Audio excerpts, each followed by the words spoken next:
નમસ્કાર, આપ જોઈ રહ્યા છો ન્યૂઝ 18 ગુજરાતી. હું છું સિદ્ધાર્થ ધોળકિયા. અમરેલીથી સમાચાર. અમરેલીમાં ઠંડીએ 12 વર્ષનો રેકોર્ડ તોડી દીધો છે. જાન્યુઆરીમાં 12 વર્ષમાં સૌથી વધુ ઠંડી, 6 ડિગ્રી તાપમાન સાથે સૌથી ઠંડુ શહેર. 2014 બાદ જાન્યુઆરીમાં ક્યારેય નથી પડી આટલી ઠંડી. છેલ્લે 6 જાન્યુઆરી 2014માં 5.7 ડિગ્રી તાપમાન નોંધાયું હતું. ઠંડીને લઈને આ વખતે 0.3 ડિગ્રી તેનાથી વધારે છે. છેલ્લા 12 વર્ષનો જે રેકોર્ડ છે તે આ વખતની ઠંડીએ તોડ્યો હોય અમરેલીમાં, તે રીતે આંકડા જોવા મળી રહ્યા છે. દ્વારકા જિલ્લાના 4 તાલુકામાંથી 3 તાલુકામાં ટેકાના ભાવે મગફળી ખરીદી પ્રક્રિયા પૂર્ણ થઈ છે. દેવભૂમિ દ્વારકા જિલ્લામાં રજીસ્ટ્રેશન 71,000 ખેડૂતોએ કરાવ્યું, જેમાંથી 65,000 ખેડૂતોની મગફળીની ખરીદી પ્રક્રિયા પૂર્ણ થઈ છે. ખંભાળિયા, કલ્યાણપુર અને દ્વારકા તાલુકામાં તમામ ખેડૂતોની મગફળીની ખરીદી પ્રક્રિયા પૂર્ણ કરવામાં આવી છે. ભાંડવડ તાલુકામાં ટેકાના ભાવે ખરીદી માટે 2 કેન્દ્રો ખોલવામાં આવ્યા હતા, જે વધારીને 3 કેન્દ્ર કરવામાં આવતા ટૂંક સમયમાં જ તમામ મગફળી ખરીદી કેન્દ્ર પરથી ખરીદી પ્રક્રિયા પૂર્ણ કરવામાં આવશે. ટેકાના ભાવે મગફળી ખરીદીમાં લગભગ 71,000 જેટલા ખેડૂતોએ અરજી કરેલી હતી. તે પૈકી કુલ 65,000 જેટલા ખેડૂતોની ખરીદ પ્રક્રિયા જે છે મગફળીની પૂર્ણ કરવામાં આવેલી છે. સોના ચાંદીના ભાવમાં મોટો ઉછાળો. 1 કિલો ચાંદીનો ભાવ 3 લાખની નજીક પહોંચ્યો છે. 1 કિલો ચાંદીનો ભાવ 2,90,000 થયો છે. 10 ગ્રામ સોનાનો ભાવ પણ 1,43,000 થયો હોવાની જાણકારી હાલમાં મળી રહી છે. તો ઓલ ટાઈમ હાઈ પર ચાંદી અને સોનું જે છે તે થતું જોવા મળી રહ્યું છે.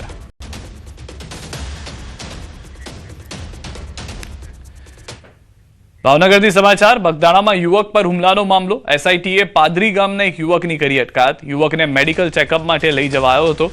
અત્યાર સુધીમાં મારપીટ કેસમાં 9 આરોપી ઝડપાયા છે. સમગ્ર મામલે એસઆઈટીની ટીમ ચલાવી રહી છે તપાસ. તપાસમાં થઈ શકે છે મોટા ખુલાસા.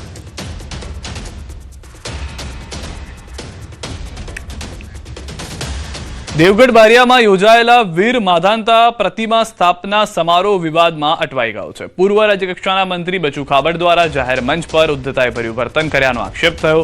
મંચ પરથી પોતાની રાજકીય નામના દર્શાવવાનો પ્રયાસ કર્યો હોવાનો સમાજનો આરોપ છે. અગાઉ સમાજ દ્વારા નક્કી કરાયું હતું કે કાર્યક્રમમાં કોઈ પણ પ્રકારનો રાજકીય પ્રચાર નહીં થાય. મંત્રીના વર્તનથી સમાજમાં રોષ અને નારાજગી ફેલાય છે. મામલો બગડતા દેવગઢ બારિયા પોલીસના પીઆઈ સ્ટેજ પર પહોંચ્યા હતા. પોલીસ દ્વારા તાત્કાલિક પરિસ્થિતિ કાબૂમાં લેવામાં આવી. સમગ્ર ઘટનાનો વિડીયો સોશિયલ મીડિયામાં વાયરલ થયો. કાર્યક્રમનું લાઈવ પ્રસારણ પણ થયું હતું. હાલમાં મંત્રી બચુ ખાબડ સામે સમાજ દ્વારા કડક ટીકા ટિપ્પણી શરૂ કરાઈ છે. કેટલા જણની સ્પીચ છે? હવે સાહેબ એક બે જણા નામ લખ માર કઈ મારે બોલવું ના પડે. બીજું પહેલા કે નામનું સ્પીચમાં નામ લખ. તમે કોણ અમને નાખે નારા મેળો ખોલાય છે હમણાં બધું. તમે મેળો જ ખોળવા બેઠેલા છો ને બીજું મેળો જ ખોળવા બેઠેલા છો.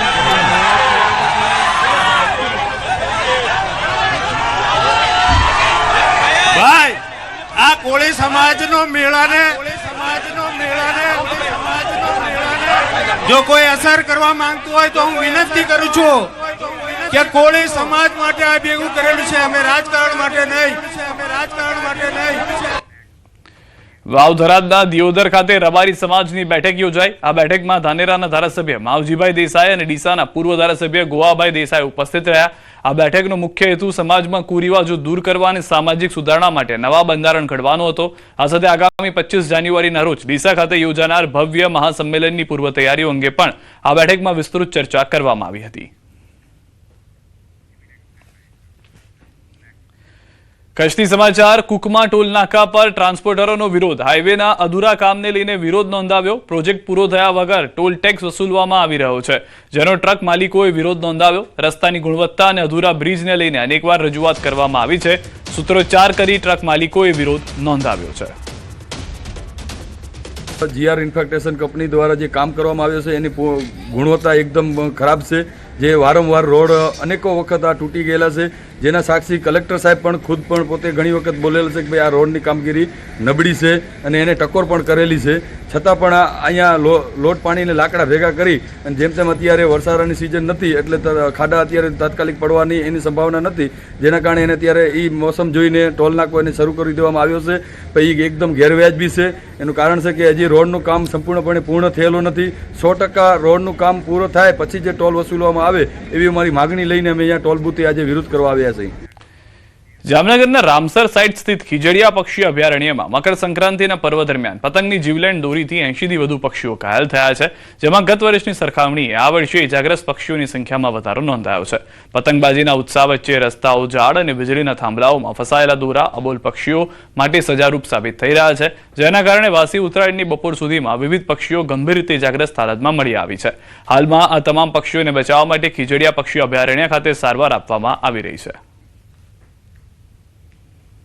ઉત્તરાયણના તહેવારને લઈને જામનગર શહેર જિલ્લામાં 80 થી વધુ પક્ષીઓ છે તે દોરીથી ઘાયલ થયા છે. પતંગ ઉડાડવાની સજા પક્ષીઓ માટે ક્યાંક ને ક્યાંક જે પ્રકારે દર્દનાક છે તે સાબિત થઈ છે. જે પ્રકારના દ્રશ્ય આપ જોઈ રહ્યા છો જામનગરના ખીજડીયા પક્ષી અભયારણ્ય ખાતે શહેરમાં જે વિવિધ જે પક્ષીઓ છે તે ઘાયલ થયા છે તેની સારવાર હાલ કરવામાં આવી રહી છે.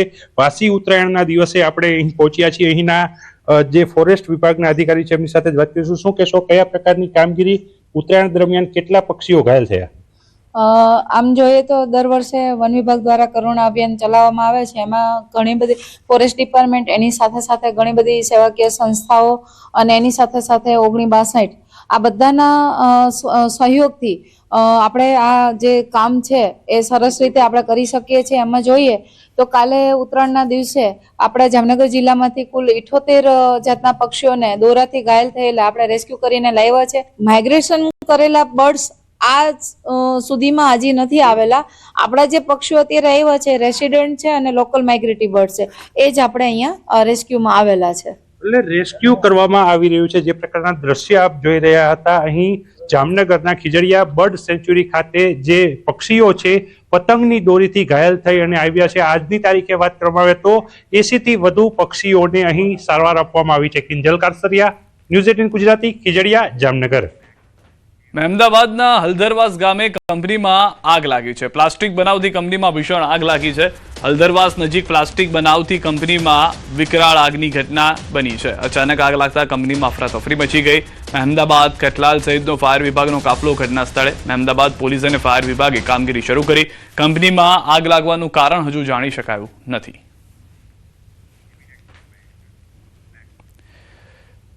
ગાંધીનગરથી સમાચાર. કાર અકસ્માતના સીસીટીવી. જુંડાલ પાસે મર્સિડીઝ કારનો અકસ્માત થયો છે. અકસ્માતના સીસીટીવી ફૂટેજ આવ્યા છે સામે. એક્ટિવા ચાલકને અડફેટે લેતા થયો હતો અકસ્માત થતા રોડ પર થયો હતો ભારે ટ્રાફિક જામ. ઘટના સ્થળે પહોંચીને ટ્રાફિક પોલીસે હાથ ધરી હતી કાર્યવાહી.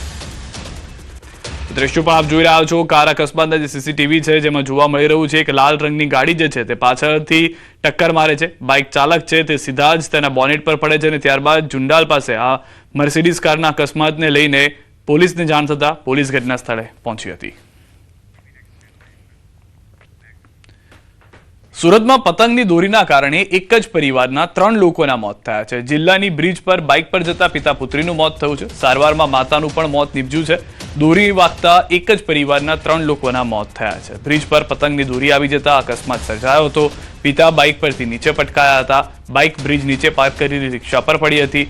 માતાને ગંભીર હાલતમાં ખાનગી હોસ્પિટલમાં ખસેડાયા હતા.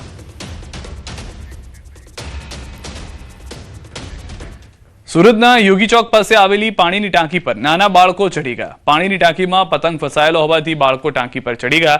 બાળકોનો વિડીયો કોઈએ ઉતારી લીધો હતો. બાળકોનો જોખમી વિડીયો હાલ સોશિયલ મીડિયામાં વાયરલ થયો છે. અહીં સવાલ એ છે કે બાળકોને પાણીની ટાંકી પર જવાની પરવાનગી કોણે આપી? જો બાળકો ઉપરથી પડી ગયા હોત તો જવાબદાર કોણ હોત?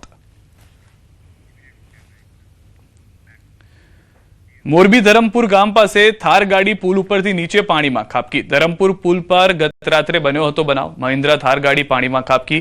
ક્રેનની મદદથી થાર ગાડીને બહાર કાઢવાની કવાયત હાથ ધરાઈ. મોરબી ધરમપુરને જોડતા એકમાત્ર પુલ ઉપર બનાવ બનતા ટ્રાફિક જામ સર્જાયો.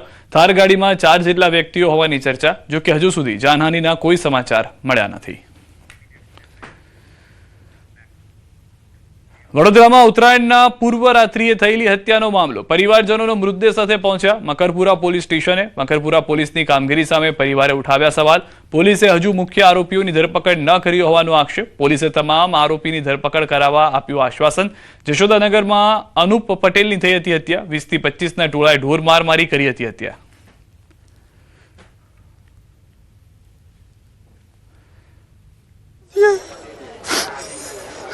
उन्होंने की क्या गलती से उसे बोला उन्होंने कि क्यों मारा उनको? उसके लिए जान से मार दी क्या कोई भी? मेरे से भी यही मांग है अब कि उनको फांसी होनी चाहिए जो 20 के 20 लोग थे, और कोई मांग नहीं है मेरी। अभी 2 मेन आरोपी नहीं पकड़ाए हैं, उनको भी पकड़ो तभी तो पुलिस का दबदबा होगा, नहीं पुलिस का दबदबा किसी के ऊपर नहीं होगा। क्यों मारे बिना गलती का मारे? अपने घर पे थे, अपने घर पे लोग फिर कैसे रहेंगे आज अगर पुलिस वाले का दबदबा नहीं होगा तो? यही मेरी मांग है कि उनको पकड़े, उनको हाजिर करे, उनको फांसी की सजा उनको भी दे। જે ફરિયાદી છે તેમની રજૂઆત હતી અને જે નામ એમણે આપ્યા છે કે ત્યાં જે ઘટના બની હતી, ઘટનામાં જે ઝપાઝપી થઈ હતી અને જે મારામારી થઈ હતી તેમાં ઘણા માણસો ઇન્વોલ્વ હતા તેવું એમનું કહેવું છે. તો તેમની રજૂઆતને આપણે ધ્યાને રાખી છે અને એમના કહેવા મુજબ જે એમણે નામ આપ્યા છે તેમના વિરુદ્ધ પણ યોગ્ય તપાસ કરવામાં આવશે.